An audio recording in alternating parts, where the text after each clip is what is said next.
Yes, I direct the nutritional immunology and molecular medicine laboratory. The laboratory was founded in 2002, and it has two components. The first one, nutritional immunology, where we are looking at how nutritional interventions modulate the immune system. And the second one, looking at more broadly how human disease is regulated at the cellular and molecular level. So that's why we define it as molecular medicine. The program is broader than nutritional immunology now. We have received funding from National Institute for Allergy and Infectious Diseases for the Center for Modeling Immunity to Enteric Pathogens, a $10.6 million project with the mission of characterizing the mechanisms of immune regulation by enteric pathogens. And we focus particularly on Helicobacter pylori, a gastric pathogen that's associated with gastric cancer and duodenal ulcers, as well as Enteroaggregative E. coli, which is associated with persistent diarrhea. Through the efforts of NIML in general and MIP in particular, we have contributed to making discoveries that are relevant to disease, finding cures for diseases. For instance, in 2004, we characterized the mechanism by which conjugated linoleic acid ameliorates inflammatory bowel disease. More recently, we have demonstrated that conjugated linoleic acid is capable of providing remission or prevention of disease in Crohn's disease patients. Therefore, we validated the initial discovery that we made in 2004.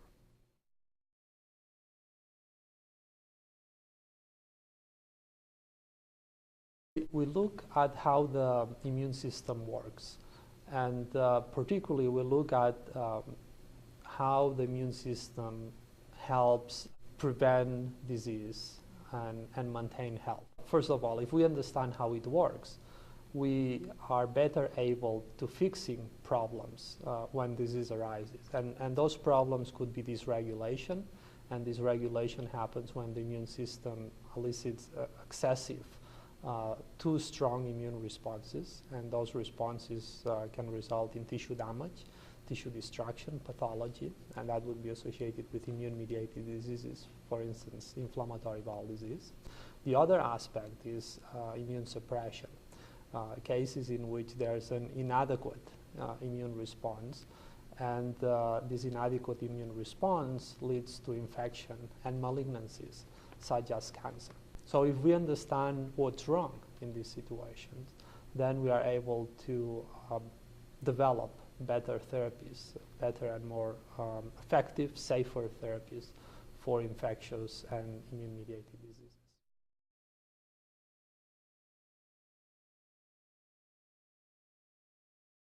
We've been pioneering since 2002 the field of nutritional immunology. It's a transdisciplinary field. We put together efforts in immunology, inflammation, nutrition, natural product chemistry discovery. And through those efforts, we've discovered the anti-inflammatory effects and mechanisms of several immune modulatory and anti-inflammatory compounds, such as conjugated linoleic acid, abscisic acid, omega-3 fatty acids. This research is now taking another avenue in which we are utilizing the information we've learned from these naturally occurring compounds and making chemical modifications that make those compounds more potent.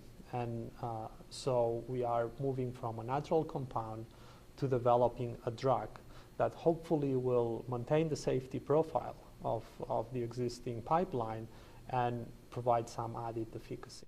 Another aspect of what we do, or another area where we have had significant impact, particularly through the MIP project, is the area of computational immunology and immunoinformatics.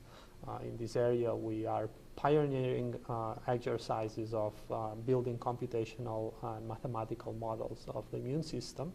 And we've created one of the first platforms of immune modeling that can scale up to 10 to the 8 agents.